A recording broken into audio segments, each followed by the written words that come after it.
Hello and welcome wherever you are in the world. Thank you so much for joining Abu Dhabi Sustainability Week and the Atlantic Council Global Energy Center for this timely virtual event on opportunities for US-UAE cooperation on global clean energy development.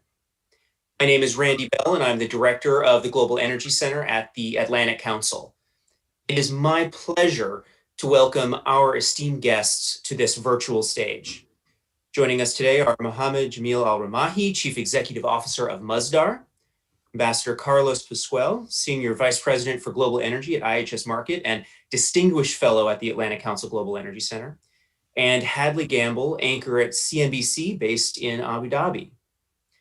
Our new virtual world is truly remarkable. Mohamed is currently in Indonesia, Carlos is in Mexico City, Hadley is in Abu Dhabi, and I am sitting in Washington, D.C.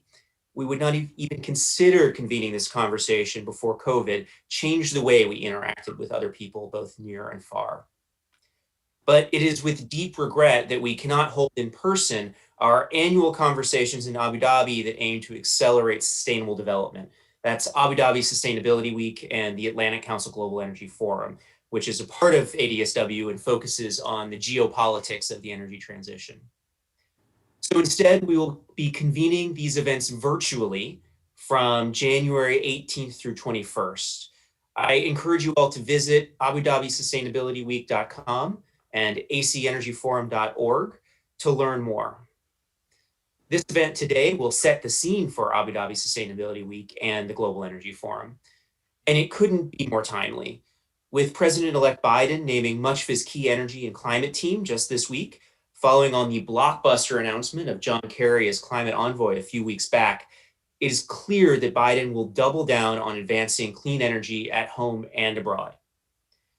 The UAE, with a rapidly expanding global advanced energy portfolio and strong support for renewables, serves as a critical touch point in the Middle East for US clean energy diplomacy and collaboration. Leading in this space, the UAE has recently operationalized the world's largest solar farm in Abu Dhabi and built the region's first civil nuclear energy plant. At this critical juncture in history, the opportunity is ripe to strengthen US-UAE bilateral relations through green energy innovation, climate action, and global renewables deployment. Moderated by Hadley, our panelists today will offer a rich perspective on the opportunities for US-UAE cooperation on global clean energy deployment. I'm looking forward to learning from them. Before we get started, I want to make two quick administrative points. First, this event is on the record and will be recorded and posted on our various websites, YouTube and social media channels. So afterwards, you can share it with your colleagues. Second, if you would like to ask questions during the Q&A, please do so through the Q&A feature on Zoom. We'll try to get to as many of these as we can. And with that, let me pass it over to Hadley to get the conversation going. Hadley, it's great to see you. Wish we could be in Abu Dhabi right now, but wonderful to see you virtually. Oh, you're here in spirit, all of you. It's so wonderful to be here. Thank you to the Atlantic Council. Thank you to the UAE for hosting us at CNBC. Hadley Gamble, anchor of CNBC right here in the Middle East. It's fantastic to have these panelists with us. Mohamed and Carlos, thank you so much for joining us. So just to kick off, I'd love to get your 2 cents. Just take a couple of minutes to walk us through how you see all of this playing out over the next 4 years. The Biden administration, of course, very keen to get back into the Paris Agreement, to kickstart that clean energy transition in the UAE, right along with them. Mohamed, if you want to take it away.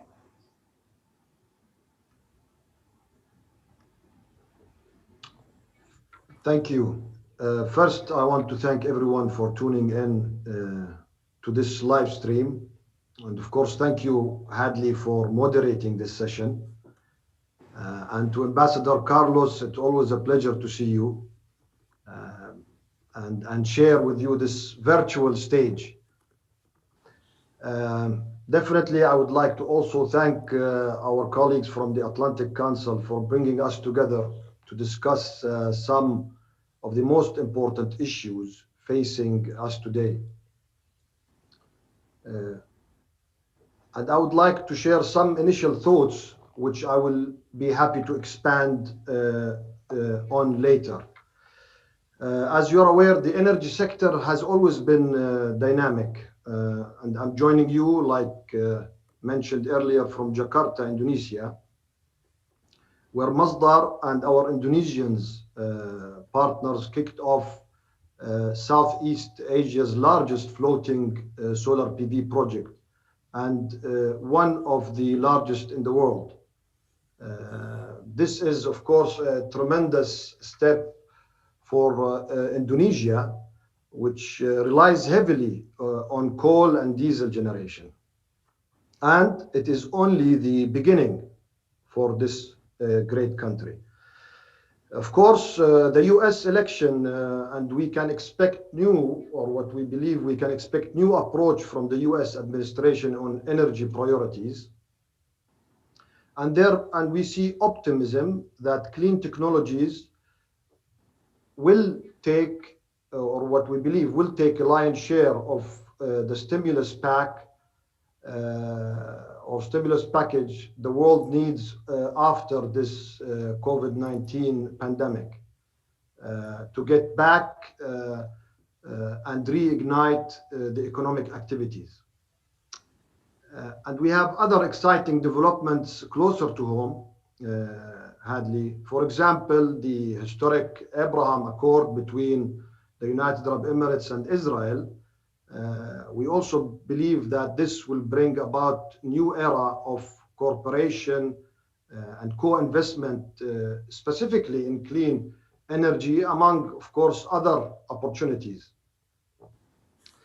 But let me I think it's very important, Hadley, to take a moment to introduce Masdar. I know some of you know Masdar very well, but I'm sure there are some people in the audience, maybe to give them a little bit background of what we do. Masdar, also known as Abu Dhabi Future Energy Company, was established by Mubadala Investment Company in 2006 to invest and advance the development of sustainability solutions, focusing mainly on clean energy and sustainable urban development. Today, we are active in more than 30 countries, and our portfolio covers solar, wind, waste to energy, electric mobility, energy storage, and of course, sustainable urban development. We are, in fact, one of the fastest growing renewable energy companies in the world. And we have more than doubled our capacity of our renewable energy portfolio within the last 2 years alone, investing or committing to invest in projects with combined value of $20 billion and generating capacities of circa around 11 gigawatt, alongside, of course, our partners worldwide. So for almost 15 years, my company have been a key partner for governments, for NGOs, research institutions, in addressing the main subject here, which is climate change. And of course, as a company, we are responsible to deliver sustainable solutions to tackle this main issue. But it is, of course, important to put Masdar in the broader context of the UAE. And it's very important for the audience also to understand how things back home in the UAE and what is our thinking and what is our strategy. The UAE has been pioneering sustainability. In fact, we set the pace for the transition to a cleaner energy sources here in the Middle East, or back home where you are in the Middle East. The UAE was the first Arab nation setting voluntary renewable targets. For example, my home city, Abu Dhabi, set itself a target of 7% renewable energy target by 2020 and overachieved that. Dubai, for example, it's also a good example, targeted 5% renewables by 2020, and again, Dubai overachieved that closing this year. Furthermore, the UAE launched national energy strategy, which is called the Energy Strategy 2050 in January 2017, committing to increase the contribution of clean energy sources in the total capacity mix to 50%. And it has already through some of our projects, invested 40 billion US dollars towards these targets alone. Masdar is an integral part of this transition. We have been directly supporting the development of landmark clean energy projects within the UAE. Just to give you an idea, our 100 megawatt concentrated solar power project, which is called Shams 1, was the largest renewable energy project in the Middle East when it was inaugurated in 2013. It is still one of the largest CSP plants in the world. And just this week, Abu Dhabi closed the financing for the world's largest single-site solar PV plant, the 2 gigawatt Al-Dhafra project in partnership with Taqa, EDF Renewables, and Masdar. And finally, our commitment to better future is also expressed again through Abu Dhabi Sustainability Week, a platform we are proud to host. Today, ADSW is one of the world's most recognized sustainability gatherings for more than a decade. Abu Dhabi has provided this sustainability platform for the global community, which has grown through its initiatives and its partners, such as, of course, the International Renewable Energy Agency, IRENA, and the Atlantic Council. And of course, we can expand, Hadley, later on in some of these topics that I've highlighted. Thanks so much for that, Mohamed. Carlos, I just want to bring you in, Mr. Ambassador. Walk us through briefly, if you would, how you see the Biden administration really changing the game when it comes to the acceleration towards clean energy development. Hadley, thanks. And Randy, it's a pleasure to be here. Thank you for the Atlantic Council hosting this. Mohamed, I congratulate you on Sustainability Week and everything that you've been doing at Masdar. And let me pick up, Hadley, on your question. Joe Biden is the first president of the United States who has made climate change one of his 4 central priorities in his administration. Just has never happened before. He's laid out a policy already where he's committed to net zero emissions by 2050. He's committed to a carbon-free power sector by 2035. He's indicated that he's going to place an enormous stress on mobility, on electric vehicles, on fuel efficiency standards. In the oil and gas sector, he's indicated that there will be a ban on new leases on federal territory, both land and water, that sets the context for it. He's put in place a team to actually support this and reinforce it and drive it globally. As a special envoy for energy, he's named John Kerry, former Secretary of State, former senator. When I was in government, I was a special envoy for energy. John Kerry, special envoy for climate. I'm not John Kerry. John Kerry just takes us to a hyper level of being able to go around the world, engage with heads of states, and bring the United States back into the international climate agenda. He's put in Gina McCarthy as the White House czar for climate. Gina, well known for her role at EPA and the architect of the Clean Power Plan, now at the center of the US discussion. And then as the Secretary of Energy, Jennifer Granholm, someone who's known for her support for renewable energy, her connection with the automotive industry, her drive for electric vehicles, creating a tone that from the top that what we're going to see is an administration that is really focused on the politics and the policy of climate change, but the capacity to implement it and establish the regulatory measures behind it. The other thing— Carlos, go ahead. Now, I just wanted to ask you, sorry, I just wanted to ask you from a national security point of view as well. I just had an interview with the outgoing U.S. Energy Secretary, and he said that the outgoing administration was very much focused on pipelines over the Persian Gulf as a way to transport traditional sources of energy like oil and LNG to market. And this, of course, off the back of the last couple of years of these series of attacks, whether it be on Aramco facilities or even on tankers on the western coast of Saudi Arabia just a few days ago. When you think about this a little bit more broadly, how does the clean energy deployment and development and transition really change the game, if you will, when it comes to national security, not just for the United States, but also for the Persian Gulf states as well? So the change for national security is not going to be an overnight issue. The world is still going to need hydrocarbons. It's still going to use oil. Today, oil and gas and coal, fossil fuels, still constitute almost 80% of the primary fuel demand around the world.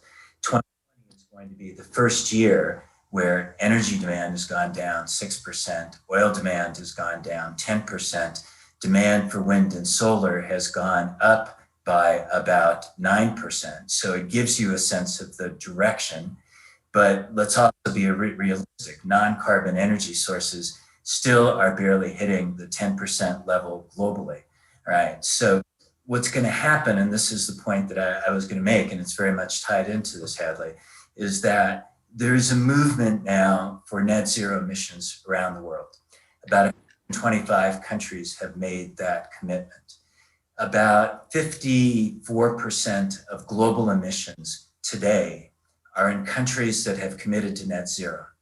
With the addition of the United States with the Biden administration, that'll be 66%. So think about it this way. 2/3 of the world has said that by 2050, 2060 with China, that they're going to have net zero emissions.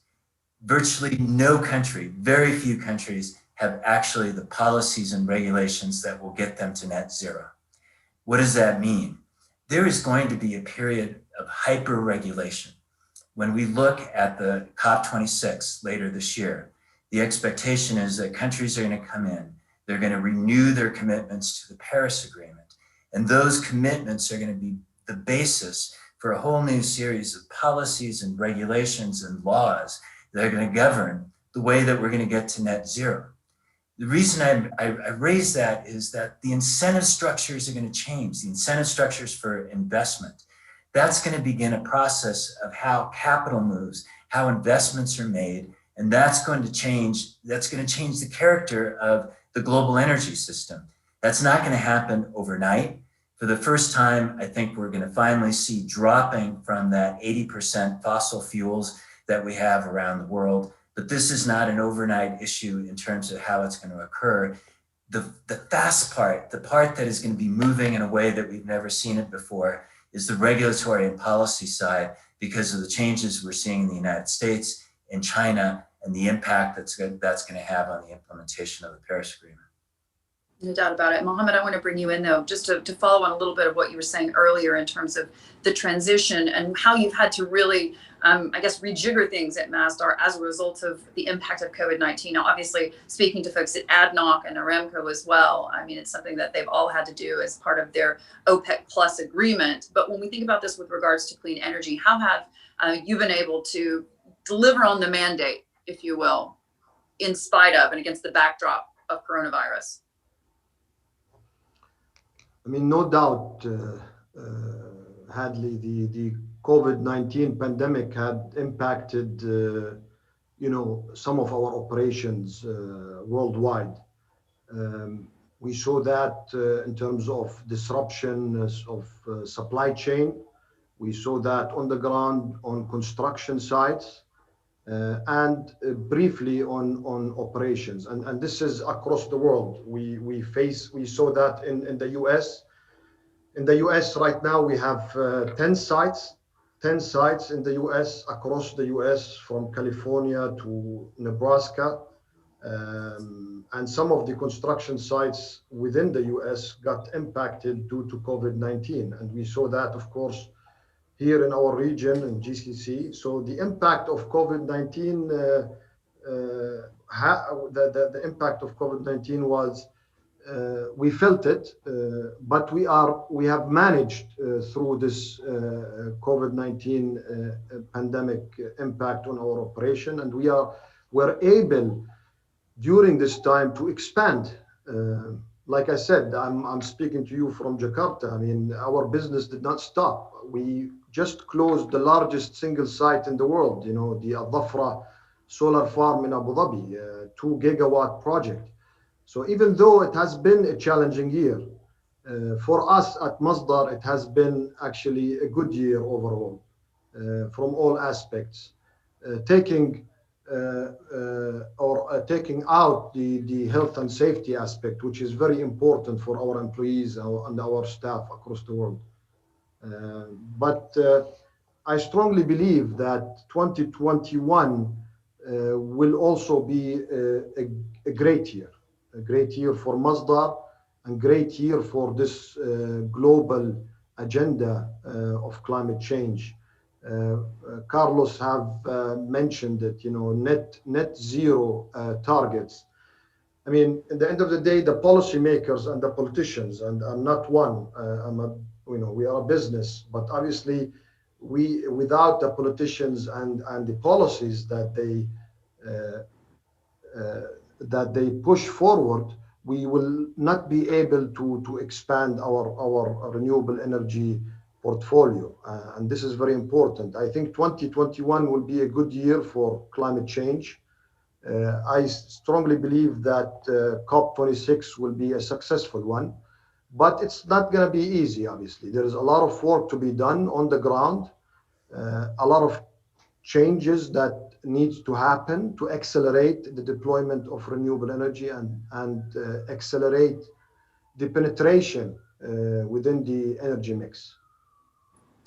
And Carlos, come in on this one, because it's also going to take a heck of a lot of money to make this energy transition a reality. And then having that against the backdrop, not just of COVID, obviously, but also what's happening in global financial markets, is something that I think is concerning to everybody. And yet the world is going to move in that direction simply because now you've got, the leader of the free world, at least for now, the United States, on board here. Walk us through the impact that you see this having in terms of the financial community itself, and in terms of what kind of incentives are going to need to be put in play. I think you put your finger, Hadley, on exactly the kind of issue that is going to be facing both the administration and financial markets. Already we've seen in financial markets a great movement toward ESG, environmental, social, and governance indicators, the importance that they have in the way that financial institutions are making their investment. It's going to go beyond that. We've seen a big reduction in investment in oil and gas. It's for many reasons: price volatility, questions of returns to investors, but also concerns about climate change and the impact that has on sustainability of investments into the future. So going forward, what the financial community is going to be looking at is, are the reductions in emissions real? Can they be captured? Can they be verified? Can they be sustainable? They're going to be looking at regulatory issues of when investments are made for a 20 to 25-year project. Is it occurring in an environment that can actually be sustained? Is it going to be competitive? The issue with gas versus coal is a good example. One of the reasons gas became so attractive was the market price of it had gone down so low that it beat out coal, so that even when you had a Trump administration trying to advance coal, gas kept moving forward. The market pushed it forward. And so that's one of the issues that they're going to be looking out for.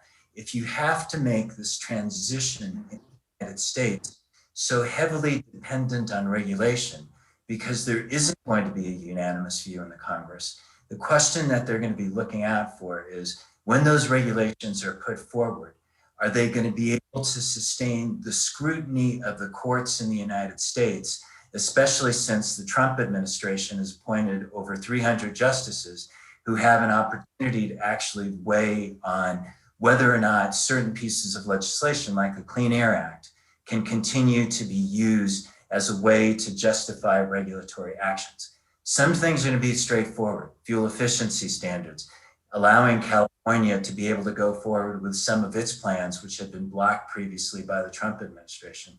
But there are other issues that are going to require a clear legal strategy to be able to make the regulations stick. And that's one of the things that the financial community will be looking for.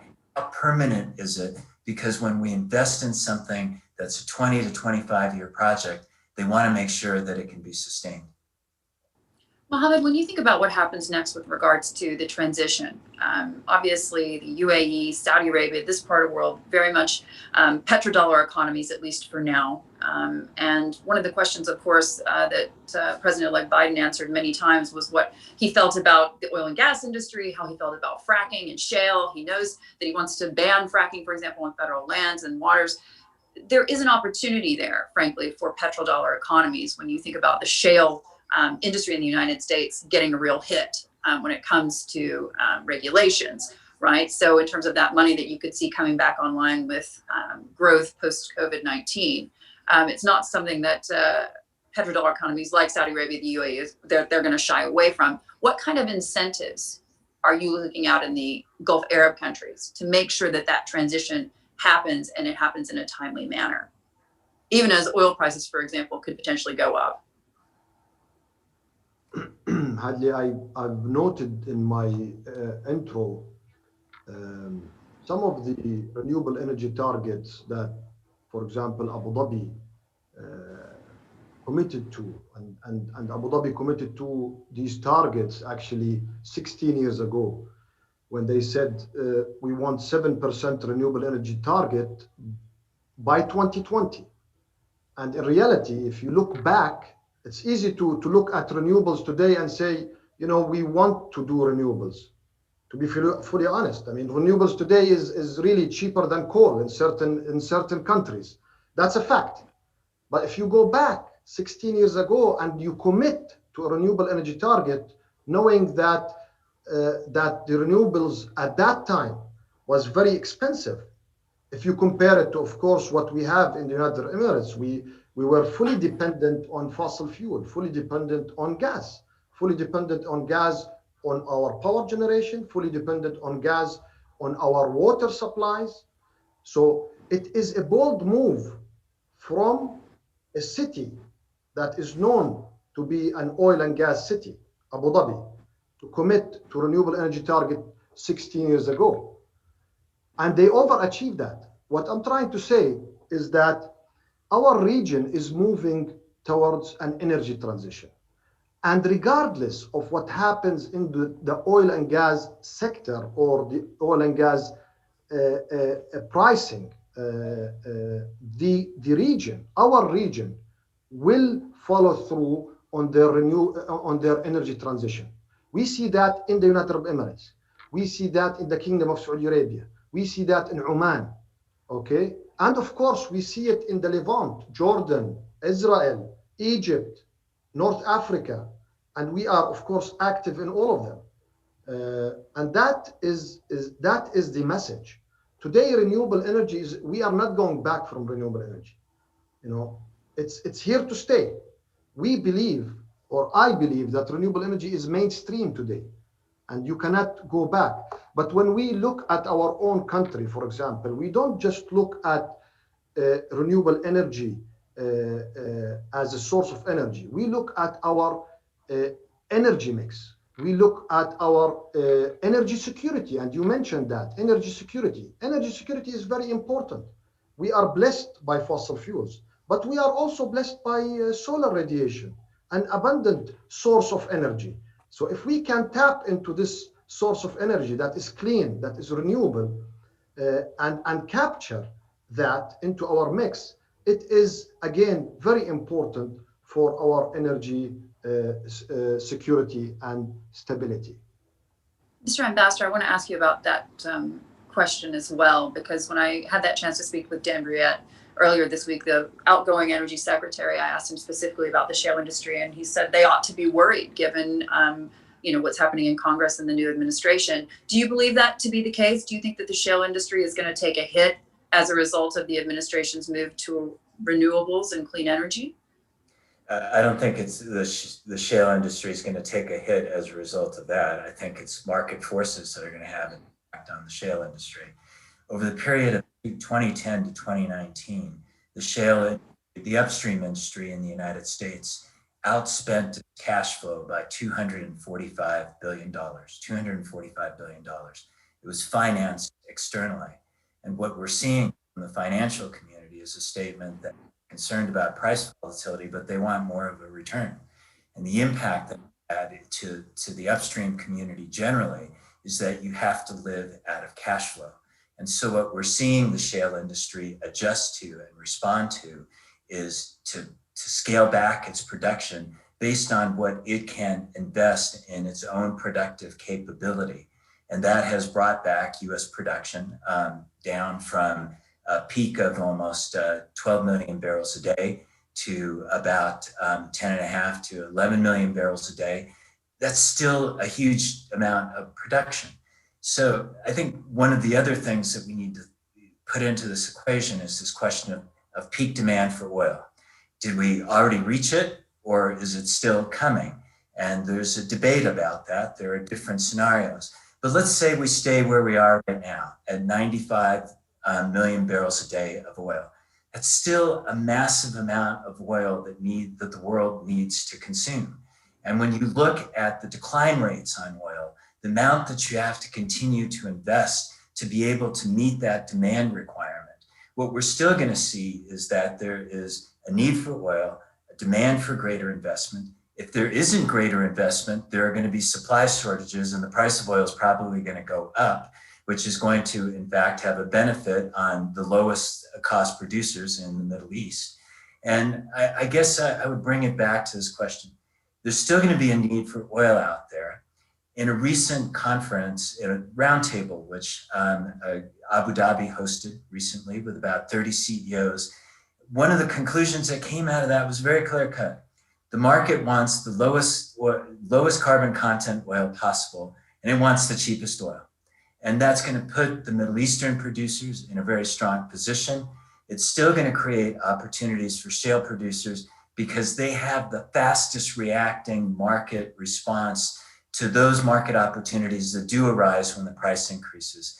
So I still think you're going to see a dynamic with the Middle East still having a strong position. Shale producers are going to be important in this equation. It's not going to be at 12 million barrels a day, but the United States is still going to be a very significant producer. Mohamed, in terms of what happens next with regards to one of the big wins for the Trump administration, of course, the Abraham Accords, a big win for this part of the world as well. Trade between the UAE and Israel expected to hit as much as $5 billion in the next 5 years. How much do you see of that in the energy sector in terms of that trade and investment in clean energy and renewables?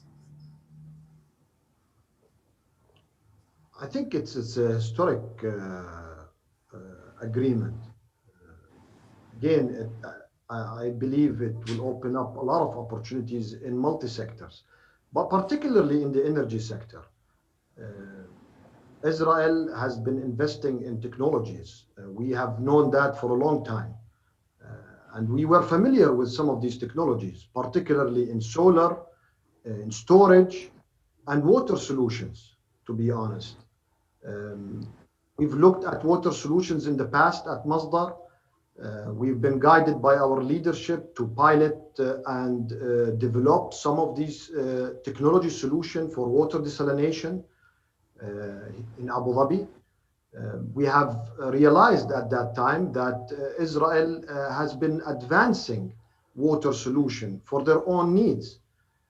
And at that time, we were unable to tap into our Israeli colleagues and some of these companies that are based in Israel. So with today's Abraham Accord, we are able to do that.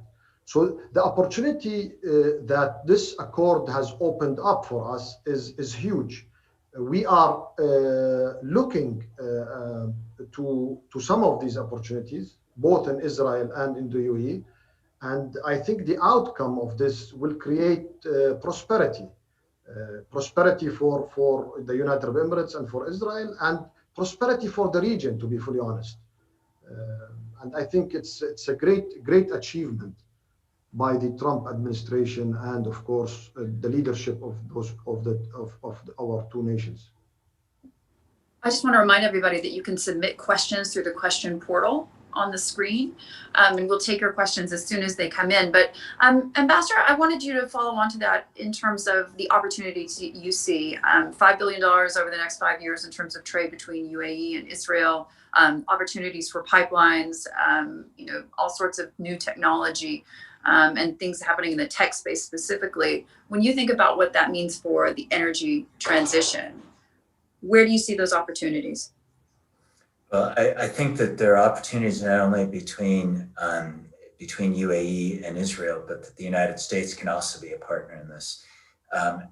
Think about it: wind, solar, green mobility, battery storage, research into carbon capture and storage, These are areas where the United States, Israel, UAE have interest, and I think the potential there for collaboration on both research and development activities, investment activities is absolutely huge. I was looking at some of the examples that have already moved. I mean, a water from air generation agreement that's been signed between WaterGen in Israel and Al Dahra in UAE. An incredible idea of drawing from air humidity, cleaning it, and turning it into drinking water. An agreement on mobility on autonomous vehicles between Mobileye of Israel and Al Habtoor Group in UAE, an area where the United States has been playing a global role as a leader. When you think about the opportunities that are already materializing, they're enormous. And then let's take on another area where, Mohamed, I think you have a particular role in Masdar in looking at the role of cities in this transition process. Israel also has been working on this. In the United States, it's become a critical issue of the leadership of cities looking forward on transport, public transport, green transport, the infrastructure for electric vehicles.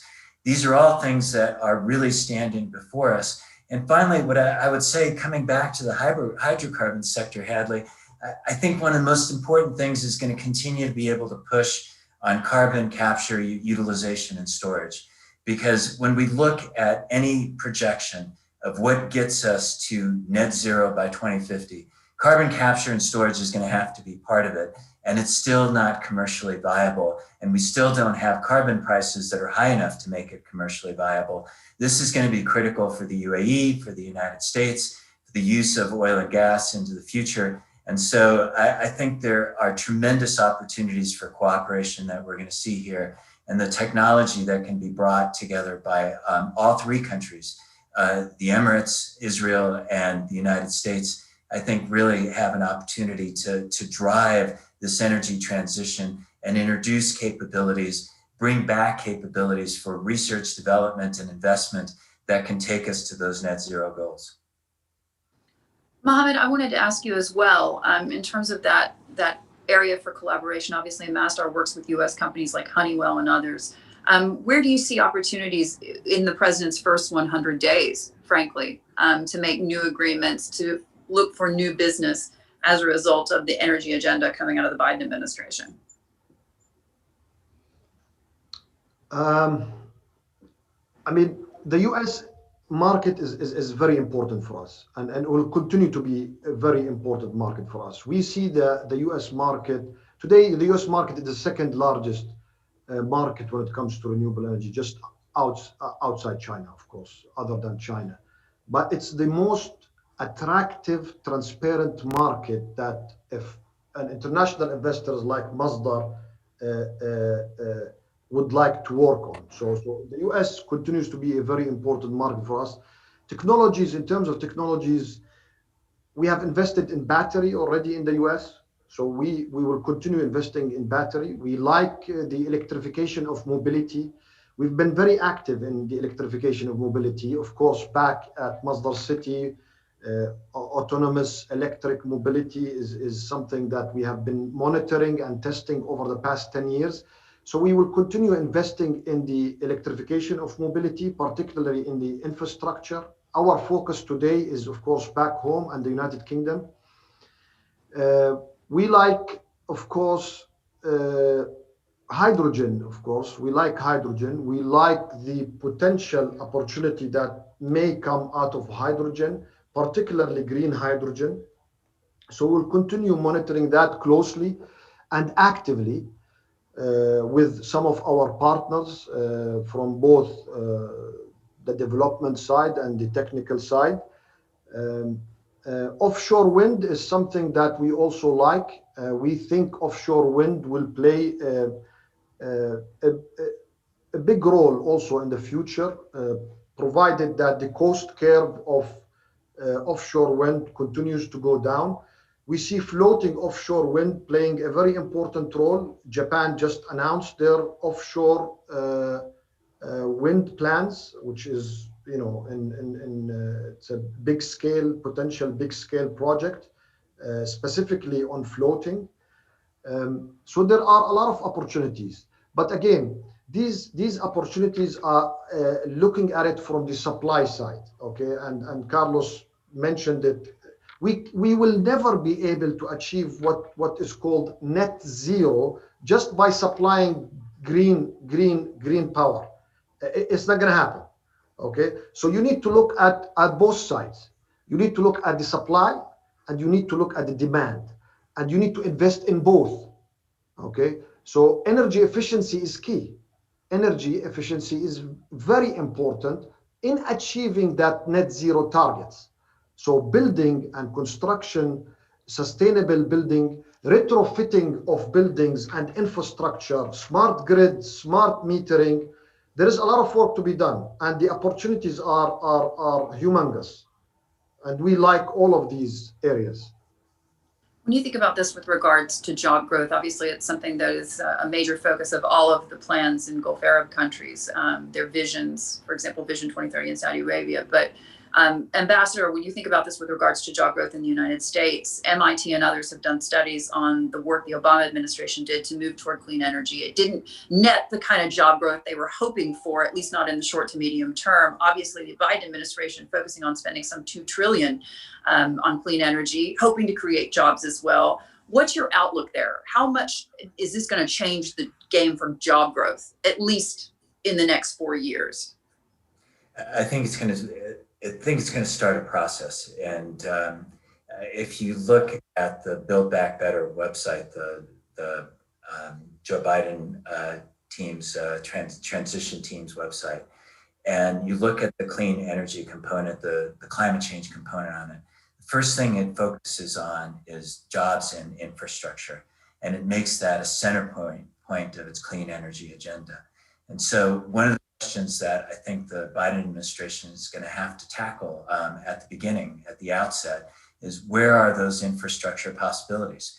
It brings in the designated Secretary of Transport, Pete Buttigieg, as a critical player in this. One of the pieces of this is the commitment to ensure that every city in the United States for 100,000 people has a public transit system that is viable, that can move people who have of lower incomes. And I'm consciously stressing this because there is a big justice and equity component of what that job creation component is going to be. That individuals of lower income, that they have the ability to actually take public transit, are able to afford it, and can do it safely. I think that that's going to be an important part of the agenda. A big part of the agenda is going to be investments in grid infrastructure and what are the job creation possibilities that can come out of that. One of the critical reasons for that is that the country has to have a grid infrastructure that can deal with multiple sources of generation that can respond quickly in order to be able to bring clean energy in. There are going to be questions in urban areas of how those urban areas are able to develop clean energy opportunities. Are there construction and job opportunities within those urban zones, or how is that going to be achieved? And how do you create a wider set of opportunities for a population that can function can play a critical role as, for example, in panel installation for solar panels. So I think you're going to see this as a consistent issue throughout the administration of moving to be able to create the dynamics in infrastructure, in investment, in the development of renewable energy. And finally, exactly as Mohamed said, on energy efficiency in the construction and the building and buildings that will, again, going back to urban areas, low-income areas, how to ensure that those urban low-income areas have buildings that are efficient, can operate at lower cost, and deliver lower cost energy bills to those populations. The combination of jobs and the impact it has on lower income groups and lowering their cost of energy, I think is going to be an important part of the trend that the Biden administration is going to have to look for. Ambassador, and following on to that, in terms of the scaling of renewables, how soon before we have scaled renewables to a sense that, or to make them viable in terms of the long-term replacement for fossil fuels? Because we talk so much about peak oil. I'm just curious your timeline on this one. So let's think about it. I mean, renewables are becoming competitive with fossil fuels in the generation of electricity, but the principal use of fossil fuels or oil in particular is in mobility and transport. So we're looking at two different markets. The place where it starts to come together is when electric vehicles take up a much greater share of total demand for energy. So it starts to place a dent, make a difference in that transport market. And so what we need to look at are measures, for example, that California took, where they have banned the sale of new vehicles with internal combustion engines by the year 2035. And there are a number of states that follow California's lead generally on automotive policies. If that happens, it means that by 2035, half of the United States would have a ban on the sale of internal combustion engines. If there's a signal that that's happening, that's not only going to have a big impact on the automotive industry of driving it forward to electric vehicles, it's going to have implications for all of the investments in energy infrastructure to be able to actually have charging stations and to be able to supply that. But it's also then going to have an impact on renewable energy, because if you're then charging those vehicles with fossil fuels, then how much of an impact did you actually have? And so that transport, that's the point we're going to see the link between transport, renewable energy, and the real boost to renewable energy related to transport. And that's where we're going to see the impact on the decline for oil in oil demand, because you're going to start diversifying the mobility and transport sector from it's almost 80% dependent on fossil fuels to something then that changes quite radically over the next 15 to 20 year period. But it's not going to be immediate. It's something that's going to take time. And the regulatory actions that happen now are the ones that are going to set the pace for how quickly that can actually take place. I want to ask both of you before we let you go, in terms of what you see over the next year or so. 2021, we have President-elect Biden coming into office in January, and obviously we're coming off the back of these spikes of COVID-19 globally. What do you see as the biggest risk to energy geopolitics over the next year? Mohamed, I'll start with you.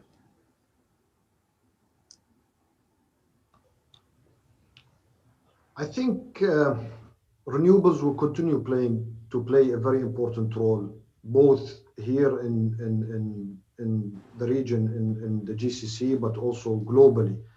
The targets will increase. The Biden administration coming in will create a positive momentum to push through with more installation on green. COP26 in Scotland will be a successful one. And I do hope by the end of 2021, things will go back to normality or semi-normality.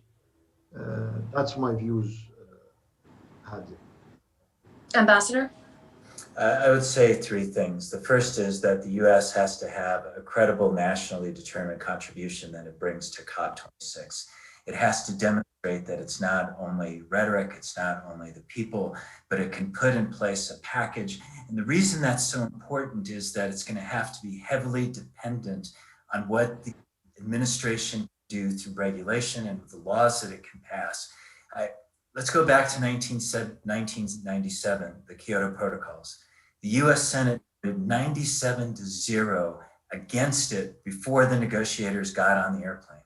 And their message was never go to an international forum, negotiate an agreement, and bring it back to the United States and say that we have to adopt it, right? So the Kerry team, the McCarthy team have to figure out what is that package that they can do that is domestically driven, bring it to COP26, is it credible?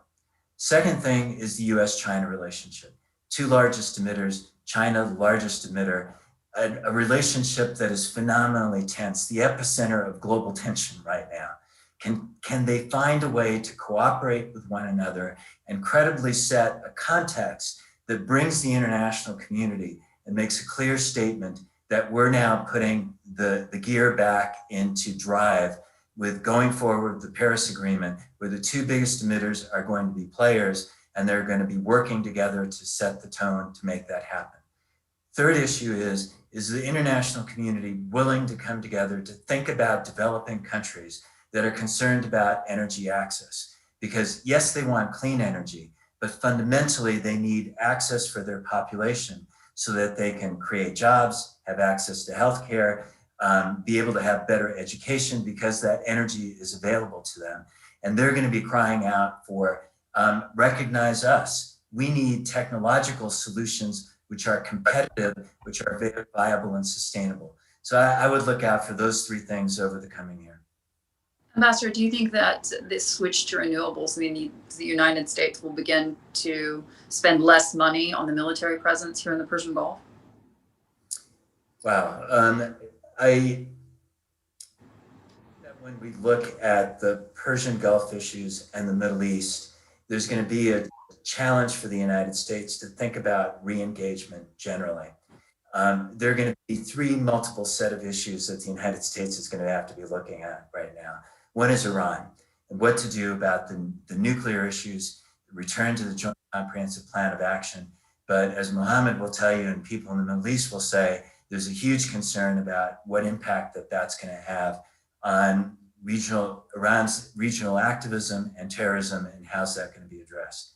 There are questions of the Gulf states, their concerns about regional activity, but also their concerns about the impact that the oil collapse in 2020 is going to have into their future and how that's going to influence their revenue flows and how that's managed and how a potential return of Iran to the oil market is going to have an impact on that.